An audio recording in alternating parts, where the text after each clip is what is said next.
Hi everyone, my name is Leanne and today I'm going to be bringing you a mid-month wrap-up of all of the books that I have read so far in April. I don't normally do a mid-month wrap-up, I normally just leave it all until the end, but I have actually already read 8 books in this first half of April, so I thought I would tell you about them now. Admittedly, quite a few of them are rather short, so that's why I've gotten through so many. But nonetheless, I thought I would share with you guys what I've been reading recently and also give you a little update on how I'm getting on with the Owls Readathon. And if you don't know anything about the Owls Readathon, I will leave my TBR linked down below in the description. And I'm just going to talk about the books in the order that I finished them. And the first book that I finished was a poetry collection, and it is Black and White Dream by Nisha Baku, and this was gifted to me by the author. This is quite a transformative, almost like confessional collection of poetry. There's a real intimacy about what the poet is writing about, from like the darkest days to the brightest moments of hope. But woven through this collection, there's also a real engagement with like symbolism of things like witches and tarot and the occult. And I think that's woven in really well and seamlessly. Unfortunately, these poems didn't really connect with me. There were certainly moments where I felt a glimmer of that connection. The poem Ghost Men, for instance, was probably my favourite from this collection. It's not necessarily a bad thing that I didn't really emotionally connect with this one. I don't think it's any sort of reflection of the quality of the writing in any way. I definitely still think this one is worth a read, and I'm still glad that I read it. It just isn't one of the best poetry collections that I've read recently. And if you are someone who is into those kind of witchy, clairvoyant kind of imagery, then I think you would enjoy this one a lot. The next book I finished was a short story collection, and that is The Mark on the Wall and Other Short Stories by Virginia Woolf. When I put my Owls TBR together, I didn't realise that you couldn't double up on the challenges, so you can have one book fulfill more than one challenge. So this is now fulfilling the challenge for Charms, which is to read an adult work. So I've read 2 of Virginia Woolf's works before. I've read A Room of One's Own and Mrs. Dalloway, and I really enjoyed both of those, and I really enjoyed these short stories as well. The main story in this, The Mark on the Wall, is a truly fascinating look at how our minds can wander when you begin to ponder about like something so mundane. And I think it's just a fantastic example of that kind of stream of consciousness. There are a lot of feminist themes woven throughout these stories. There are a lot of allusions to sex, which I found slightly radical when thinking about the time period, and I really appreciated that. There's a lot of critique of sort of traditional and toxic masculinity in here. Lapin and Lapinova was one of the stories that I really enjoyed in that respect. So yeah, I thought this collection of short stories was really great. Some of them are so short, like I think there are some of them that are just like a paragraph, and I think it will be really great to contextualize these stories alongside her slightly longer works, alongside her novels, because I think a lot of the themes that she briefly touches on in these stories play larger roles in her longer works. I think a lot of people can feel quite intimidated by writers like Virginia Woolf, and I think this is a great way to, like, sort of gateway into her writing. The next book I finished is What Would Boudica Do by E. Foley and B. Coates, and this earned me my owl in arithmancy, which the challenge was to read a book with more than one author. I have very mixed feelings on this book. It is basically one of those great women from history books, with like really nice illustrations accompanying a bit about particular great historical women's lives. This same kind of idea of Rocking the System, a book I read last month, which was all about great Irish women from history. The sort of USP about this book is that it's what you can learn about your contemporary life by taking inspiration and motivation from these brilliant women. So it's applying the strengths that they showed and the challenges they overcame into a contemporary context. I really enjoy books like this, even though they are slightly saturated at this point. There are so many like great women from history books, but I still really enjoy reading them because I don't think we can read about these women enough, even though I find quite often there are some questionable inclusions in these books in terms of these women's particular feminism, but someone doesn't need to be perfect for us to learn from them, I guess. And in terms of diversity, there were quite a few women of colour that I hadn't heard of before included in this book that I really enjoyed learning about. In particular, Masako Katsura and Mekatilili Wa Menza. I found their stories really, really inspiring and interesting. My one major criticism of this book is that I think the concept is stronger than the execution. You know, this idea of what we can learn about our contemporary lives from looking at these women from history, because a lot of the time with these stories, I felt like the connection to contemporary problems was a bit of a stretch. But I think if you are someone like me who will happily read this kind of book over and over again, then I think this is definitely a worthy one to pick up. The next book I finished was another poetry collection, and that was A Feral by Janet McAdams, and this earned me my owl in Transfiguration for reading a book with red on the cover. These poems are really detailed, and they are about children raised by wolves, feral children, but there's also so much in connection with wilderness. There are polar explorers and moth collectors. It's about the difficult relationship between humans and nature, but aren't humans part of nature? It's about the connections between the body and the land, the disconnect between the country and the city. This collection really blurs the lines between history and myth, and there's a real sense of displaced voices in this collection as well.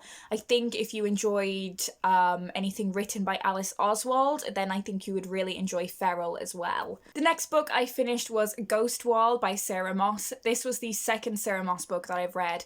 I read The Tidal Zone a couple of years ago, and it's still one of my absolute favourite books. So I was really excited to read Ghost Wall, which is longlisted for the Women's Prize for Fiction. This book is about a girl named Sylvie. I'm not sure how old she is. I think she's probably about like 12 or 13. But she and her mother and her father, during their like vacation, they go and join an anthropology course, who are basically living as if it was the Iron Age. So they need to like go forage for their own food. They need to use Iron Age tools, which is certainly a struggle. And one of the things that really becomes apparent while they are going through this experience is how quickly everyone falls into very traditional gender roles. And this is definitely like inflicted by the men. They say, sorry, we've got to live this way because that's how it would have been in the Iron Age. And it's all just extremely misogynistic, and I really enjoyed passages of the novel where that was really challenged. There's so much in this book that has to do with like historiography, like how we examine history and if that examination is gendered.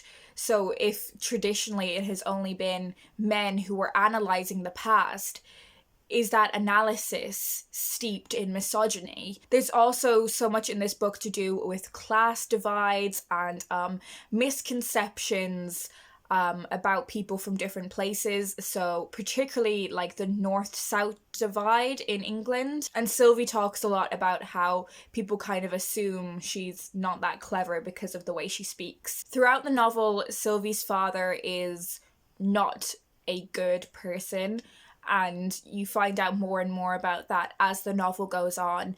And there's a lot to do with Sylvie's reluctance to admit what has been going on in her life and why her dad is such a colossal arse. It's such a short book, but it is so powerful, and there are so many interesting themes that are given the space to breathe throughout this novel. I really highly recommend it, and I really hope it makes the shortlist for the Women's Prize. The next book I read earned me an owl in herbology for reading a book that had a plant on the cover, and that is Trying by Emily Phillips. And as you can see, there are some flowers arranged to definitely look like the uterus, which is reflective of this book's content, and there are also some birds and bees on the cover as well.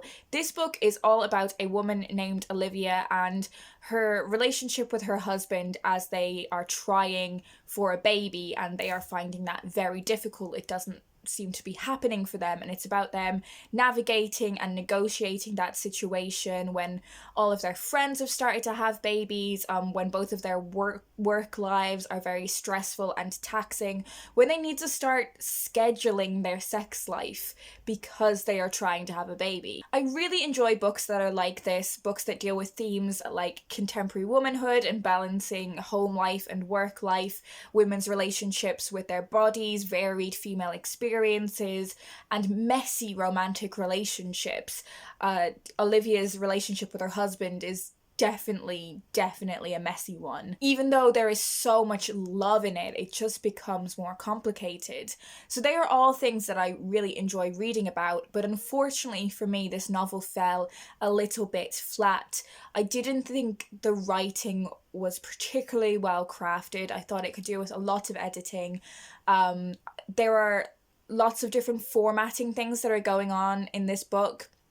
So you see things like emails, you see ticket stubs, you see text conversations, and I don't think that was incorporated very well. I don't think it was done seamlessly. So Olivia works for this like media company, and one of the tasks that she is doing is that she is interviewing women about their experiences of becoming pregnant, whether that was a struggle, and how they feel about being a mother. And those interviews are kind of just dispersed throughout the novel, and I don't think they added anything. It was just kind of like shoehorning in a different experience of motherhood. And unfortunately, I just found this book so overwhelmingly middle class. I would rather read about some more diverse experiences of motherhood than the experiences I read about in this book. I think if this book was a podcast, so if it was either like, I don't know, like the author interviewing people about their experiences of motherhood, and just kind of having a chat about it in that kind of podcast style, I think I would love it. But for me, this book, it just didn't work. Which is a real shame. The next book I finished was Race by Toni Morrison, and this earned me an owl in Defense Against the Dark Arts for reading a book that begins with the letter R. This is a collection of snippets of Toni Morrison's work. So we have parts from Beloved, The Song of Solomon, and The Bluest Eye. And all of these selections are Toni Morrison discussing race in a very intimate and intelligent and really touching, slightly heartbreaking way. I'd already read Beloved before, which is a story about a former slave and how she is haunted by the ghost of her baby who has died. And it was really great to read some more selections of her work. I found The Bluest Eye particularly powerful, which is about a young black girl who longs for the blue eyes that her doll has. And I think having read Beloved and another one of Toni Morrison's books, Paradise, and thinking they were phenomenal, I think I would really like to pick up The Bluest Eye next. I think these vintage minis are a great introduction to an author, so if you haven't read any Toni Morrison before, it may be a great way for you to check out some of her work and see if it's for you. The sections that have been selected for this book, that they don't have like spoilers, they're just a really powerful sample of those novels. So yeah, I thought this was a really powerful read, and it's really encouraged me to pick up some more of Toni Morrison's work because I have always enjoyed it. And the final book I have finished so far in April is Fox 8 by George Saunders. This is another one that wasn't originally on my ALS TBR, but it is now earning me a qualification in care of magical creatures for reading a book that has a land mammal on the cover. Got a fox on it. This is such a strange little story because in many ways it feels like a kid's book, but I think it has a real universal appeal no matter what age you are. It's just a thoroughly enjoyable and fascinating story about this fox, Fox 8, who spends his time listening in at the window of a house, and he's listening to this family converse and observing them, and gradually the fox learns how to speak human, or as he refers to it, human, so like spelt with a Y. So because he's just listening in, he doesn't quite get how words are pronounced. The spelling in this book is very phonetic, and at times because of that it's very funny. Like the phonetic spellings are jokes. And for that reason, I would really recommend reading this book out loud. That's what I did, and I just found it so enjoyable, and it's really funny. But there's also a lot here to do with humans' relationships with nature. And I think the experience of reading this book quite close to when I read Feral were really interesting reading experiences. The main sort of conflict in this book is that there is a shopping mall that is being built on the land where the foxes roam and where they live.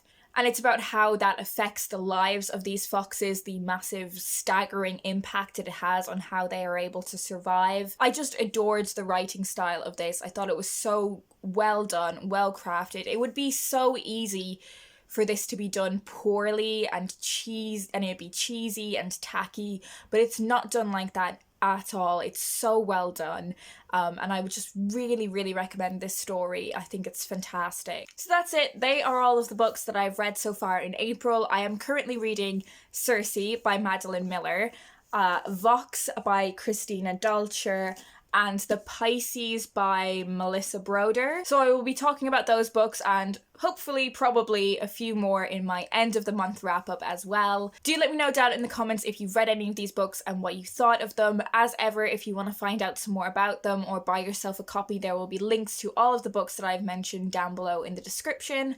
I hope you guys are having a brilliant week, and I will talk to you in my next video.